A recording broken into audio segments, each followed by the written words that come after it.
बिस्मिल्लाहिर्रहमानिर्रहीम। रमज़ान के महीने के अदब और एहतराम को हमें मलहूज़ रखना चाहिए। रमज़ान को अल्लाह ताला ने बड़ी अज़मतों से नवाजा है। ख़ास तौर पर कुरान से इसकी निस्बत ने इसकी अज़मतों और बुलंदियों को इंतहाई चोटियों पर पहुँचा दिया है।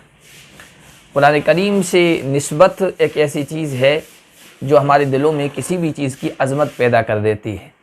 हम उस डब्बे को, उस रहल को, उस गिलाफ़ को, उस कपड़े को, उस वरक़ को बड़ी अज़मत से देखते हैं और अपने सीने से लगाते हैं, जिसका कुरान से रब्त और ताल्लुक़ हो जाता है। तो फिर रमज़ान जैसा बाबरकत महीना, जिसे बरकत और अज़मत कुरान ही से हासिल हुई है, उसका हम अदब व एहतराम क्यों न करेंगे। रमज़ान के अदब व एहतराम के कई तकाज़े हैं। उनमें से एक ये है कि जब रमज़ान आए तो उसकी आमद पर मसरत और ख़ुशी का इजहार होना चाहिए। दूसरे, उसके अंदर रोज़े, क़याम, रातों को अल्लाह के सामने खड़े होने, तिलावत, ज़िक्र व अज़कार में इजाफ़ा करके उसका अदब और एहतराम करना चाहिए। तीसरा, उसमें ज़्यादा से ज़्यादा नेकियां करें और गुनाहों से बचने का इज्तिनाब का अज़्म और इरादा करें। चौथा ये कि इस माह मुबारक में हम ईथार और सखावत का मुज़ाहरा करें। अपने मोहताज, ज़रूरतमंद अहले ईमान भाइयों के लिए अपने दिलों को खोल दें, सखावत का मुज़ाहरा करें। और पाँचवीं चीज़ ये कि इसमें हम पेट की और शर्मगाह की शहवत से बचते रहें। रमज़ान का एहतराम और रमज़ान का अदब ये भी है कि अगर कोई शरई उज़्र ना हो तो इसमें खुल्लम खुल्ला खाने पीने से हम इज्तिनाब करें, इसमें हम रोज़े की पाबंदी करें। शरई उज़्र जैसे कोई बच्चा है, कोई बीमार है, कोई हैज़ वाली औरत है, हामिला औरत है, तो इनको कोई शरई उज़्र है। इसके अलावा इस माह मुबारक में खुल्लम खुल्ला खाना नहीं चाहिए। सहाबा किराम रिज़वानुल्लाहि अलैहिम अजमईन इस माह की अज़मत और इसके अदब और एहतराम के तकाज़ों से वाकिफ़ थे।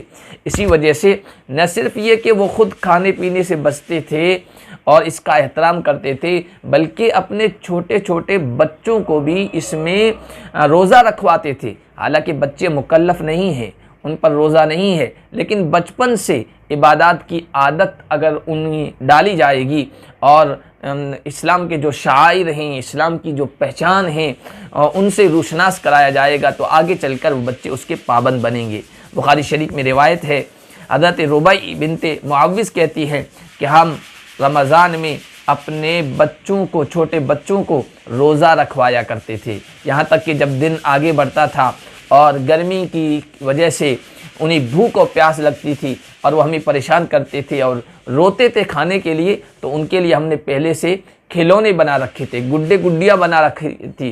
तो हम वो गुड्डे गुड्डियाँ, वो खिलौने उनके सामने कर देते थे, वो उनसे बहलते थे, वो उनसे खेलते थे, यहाँ तक कि दिन पूरा हो जाया करता था। ये रमज़ान का अदब व एहतराम था उनके यहाँ।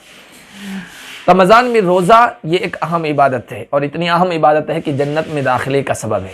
हज़रत अबू उमामा रज़ियल्लाहु ताला अन्हु कहते हैं कि मैं अल्लाह के नबी सल्लल्लाहु अलैहि वसल्लम के पास आया और कहा, या रसूल अल्लाह, मुझे कोई ऐसा अमल बता दीजिए कि मैं सीधा जन्नत में दाखिल हो जाऊँ। आप सल्लल्लाहु अलैहि वसल्लम ने इरशाद फरमाया कि अलैका बिस्सौम फ़इन्नहु ला मिस्ल लहू, तुम लाजिम पकड़ लो रोज़ा रखने को, क्योंकि उसके बराबर कोई चीज़ नहीं है। रमज़ान और रोज़े का अदब और एहतराम ये भी है कि रोज़ा रखने के बाद अपने आप को थका हुआ महसूस नहीं करना चाहिए। अपने आप को थका हुआ महसूस करवाना या ज़्यादा प्यास लगी हुई है, ज़्यादा भूख लगी हुई है, ये महसूस करवाना, ये इस अज़ीम इबादत के अदब और एहतराम के बिल्कुल मुनाफी है। मुसलमानों को चाहे रोज़ा हो, चाहे कोई भी इबादत हो, इस तरह अंजाम देना चाहिए, शौक़ के साथ, तशवीक़ के साथ, मसरत के साथ, खुशी के साथ, एक जज्बे के साथ, नशात और चुस्ती के साथ, कि कहीं से भी ज़ाहिर ना हो कि वो उस इबादत की वजह से थके हुए हैं। इसीलिए रोज़े में गुस्ल करने को, तेल लगाने को, सुरमा लगाने को, मिसवाक करने को, खुशबू लगाने को जायज़ करार दिया है, ताकि मुसलमान ये सब चीज़ें इस्तेमाल करके एकदम चुस्त ज़ाहिर हो। बुखारी शरीफ में हज़रत अब्दुल्लाह इब्न मसऊद रज़ी अल्लाह ताला अन्हु का एक कौल नकल किया गया है। वो फरमाते हैं कि तुम में से जो कोई भी आदमी रोज़ा रखे तो जब वो बिस्तर से उठे तो बिस्तर से इस हाल में उठे कि वो चुस्त हो, उसके कपड़े साफ़ सुथरे हो, गुस्ल किया हुआ हो, खुशबू लगाए हुए हो, तेल लगाए हुए हो, ताकि किसी तरीक़े से ये ज़ाहिर ना हो कि रोज़े की वजह से वो निढाल है और कमज़ोर है। आज हम में से बहुत सारे लोग रोज़ा रखने के बाद अपना ज़ुअफ़, अपनी नक़ाहत ज़ाहिर करते हैं, चारपाई पर इस तरह पड़े रहते हैं, गोया ये ज़ाहिर होता है कि वो रोज़े की वजह से बिल्कुल निढाल हो गए हैं। या बाज़ मरतबा अपनी ज़बान से भी ज़ाहिर कर देते हैं कि बहुत प्यास लगी है, आज तो रोज़ा बहुत लगा है, आज तो बहुत शदीद गर्मी है, हालत ख़राब हो रही है, आज इतनी थकान हो गई है, थकावट हो गई है कि तरावी पढ़ना बड़ा मुश्किल हो रहा है, या तरावी पढ़ना बड़ा मुश्किल हो गया था। इस तरह के जुमले नहीं आने चाहिए हमारी ज़बान पर। अगरचे रोज़े पर कोई ज़्यादा असर नहीं पड़ता है, लेकिन ये रोज़े जैसी इबादत के अदब और एहतराम के मुनाफी है। एक मुसलमान को हर इबादत इस तरह अंजाम देना चाहिए कि उसमें एक शौक़ हो और उसके चेहरे पर बशाशत हो, मसरत हो, खुशी के आसार हो, और इस तरह ज़ाहिर हो कि वो अल्लाह के एक हुक्म को बड़ी बशाशत और ख़ुशी के साथ अंजाम दे रहा है। अल्लाह पाक हम सबको इसकी तौफ़ीक़ अता फ़रमाए।